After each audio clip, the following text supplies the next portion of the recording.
जय श्री कृष्णा। प्रिय दर्शकों, आप सभी का स्वागत है हमारे इस यूट्यूब चैनल पर। दर्शकों, आप लोगों को पता है कि इस समय पर ग्रहों की परिस्थितियां थोड़ी अलग तरह की है और अलग तरह की इसलिए भी है क्योंकि संसार के अंदर वो भी कुछ इसी तरह से रहा है जो कुछ विशेष आगे होने वाला है, इसकी ओर इशारा कर रहा है। ऐसे में 15 दिन के अंदर दो दो ग्रहण आएंगे, यानी सूर्य ग्रहण भी होगा और चंद्र ग्रहण भी होगा। 25 तारीख को सूर्य ग्रहण, 8 नवंबर को चंद्र ग्रहण। इन दोनों के बीच के अंदर, यानी इस पूरे कालखंड के 15 दिन के कालखंड के अंदर एक बात और विशेष होने जा रही है, और वो ये कि मंगल भी 16 अक्टूबर को अपना राशि परिवर्तन कर रहे हैं और अपना राशि परिवर्तन करके वो वृषभ राशि से मिथुन राशि में जा रहे हैं, जो उसके अति शत्रु की राशि है। वहां पर थोड़ा समय वो रहेंगे, लगभग 13 नवंबर तक। लेकिन इस बीच में वो अपनी इसी शत्रु राशि के अंदर वक्री भी होंगे और इसी समय पर सूर्य भी अपनी नीच राशि में होंगे। अब इस कॉम्बिनेशन को जरा समझिए। 15 दिन में दो ग्रहण का होना, सूर्य का अपनी नीच राशि में होना, मंगल का राशि परिवर्तन करना, अपनी अति शत्रु की राशि में जाना और वहां पर उसका वक्री होना, ये एक ऐसा समीकरण है जो किसी की भी बुद्धि खराब करने के लिए पर्याप्त है। यानी अच्छे से अच्छे धुरंधर, ज्ञानी, समझदार लोग भी इस समय पर कोई बड़ी बेवकूफी कर जाएं, इसकी पूरी संभावना बनती है।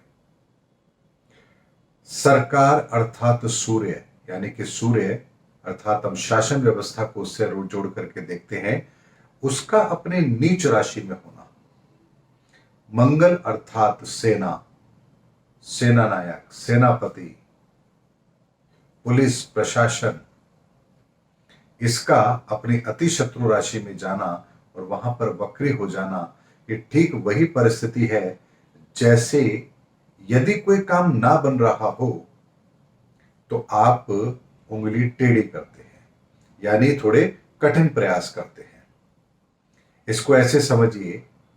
कि पुलिस ने किसी चोर को पकड़ा या किसी अपराधी को पकड़ा, किसी आतंकवादी को पकड़ा। अब वो बात नहीं मान रहा है, सच्चाई नहीं उगल रहा है, तो पुलिस 3rd डिग्री ऑपरेशन जरूर करती है।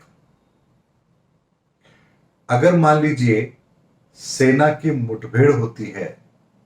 दो सीमाओं पर सेनाएं आपस में आमने सामने खड़ी हों और युद्ध आरंभ हो, तो आप जानते हैं कि वहां पर हथियारों का प्रयोग होता है और एक दूसरे को हराने का प्रयास होता है। यानी एक ऐसी विस्फोटक स्थिति जो जाने अनजाने ऐसी परिस्थितियों को जन्म देती है जहां दूसरे को हराना ही एकमात्र उद्देश्य रहता है। और यह समय भी कुछ इसी तरह का है। इस समय पर वर्तमान में जो परिस्थितियां चल रही हैं, जो तनाव की स्थिति पूरे विश्व में है, इसको एक बार अच्छी तरह से निपटाने के लिए,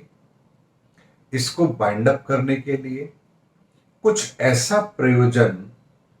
बड़े देशों के द्वारा किया जाए जिससे ये जो फरवरी के बाद से परिस्थितियां चली आ रही हैं, इसको एक बार के लिए पूर्ण विराम लगाया जा सके। ऐसी किसी परिस्थिति का निर्माण इस समय पर जरूर होगा, चाहे वो फिर कूटनीतिक तरीके से हो, हथियारों के प्रयोग से हो या किसी की मध्यस्थता के द्वारा हो, लेकिन इस घटनाक्रम को संपूर्ण विराम देने की एक पहल, एक कोशिश जरूर की जाएगी और ये कोशिश एक छलावा होगा। यानी किसी तरह से कोई ऐसा प्रयोजन लाया जाए, कुछ ऐसी चाल चली जाए जिससे दुनिया को ये लगे कि हम जीत भी गए हैं और परिस्थितियां थोड़े दिन के लिए शांत हो जाए, ऐसा एक कृत्रिम वातावरण बनाने की कोशिश यहां की जाएगी, चाहे फिर उसके लिए हथियारों का प्रयोग करके डराया जाए या किसी और तरह से कूटनीतिक चाल चल के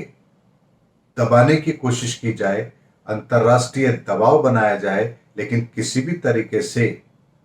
स्वयं को इन परिस्थितियों में विजेता घोषित करने की कार्रवाई, एक तरीका इस तरह का अपनाया जाए पूरे विश्व के अंदर कि हाँ देखिए, हमने ये किया था और हम जीत गए। इस तरह की परिस्थिति का निर्माण इस एक माह के अंदर जरूर होगा और 16 अक्टूबर के बाद से ये परिस्थितियां धीरे धीरे बनना शुरू होंगी और 13 नवंबर आते आते इस पूरी घटनाक्रम को आप पूरा होते हुए जरूर देख लेंगे, क्योंकि घटनाक्रम कुछ ऐसा बन रहा है जो अपने आप में बहुत दिनों से जो चली आ रही घटनाएं हैं उसको खत्म करने के लिए एक पुरजोर कोशिश किसी भी तरह से साम दाम दंड भेद कुछ भी लगा करके एक बार इस परिस्थिति को किसी भी तरह से किनारे किया जाए, इसकी संभावना यहां पर, इसकी कोशिश यहां पर जरूर होगी। लेकिन ये एक छलावा होगा, धोखा होगा दुनिया के साथ, उन देशों के साथ जो इस समय पर होने वाली घटनाओं पर यकीन करेंगे, इस समय पर होने वाले निर्णयों पर विश्वास करेंगे और इस चीज का एहसास उन्हें थोड़े समय के बाद होगा, क्योंकि इस समय पर कुछ प्रयोजन ही इस तरह के होंगे कि छलावा करके व्यक्ति को गुमराह किया जाए, देश को गुमराह किया जाए, दुनिया को गुमराह किया जाए। और इस परिस्थिति को अच्छी तरह से समझाने के लिए मैं एक छोटा सा उदाहरण आपको देता हूं। जैसे माता सीता का हरण करने के लिए रावण ने अपने मामा मारीच को भेजा था कि जाओ सोने के हिरण बनकर के उस कुटिया के आगे से निकलो ताकि राम विवश हो तुम्हारे पीछे आने के लिए और पीछे से मैं माता सीता का हरण कर लूं। यानी छलावा क्रिएट किया गया था जिसमें माता सीता उस भ्रम में आई और उन्होंने राम को उस हिरण के पीछे भेजा। ठीक ऐसी ही घटना इस समय पर इस एक माह के दौरान होगी, जब दुनिया के सामने एक छलावा आएगा, एक ऐसी परिस्थितियां बनेगी, लोग उसकी तरफ मुड़ेंगे और पीछे से कुछ ऐसी घटना होगी जो आगे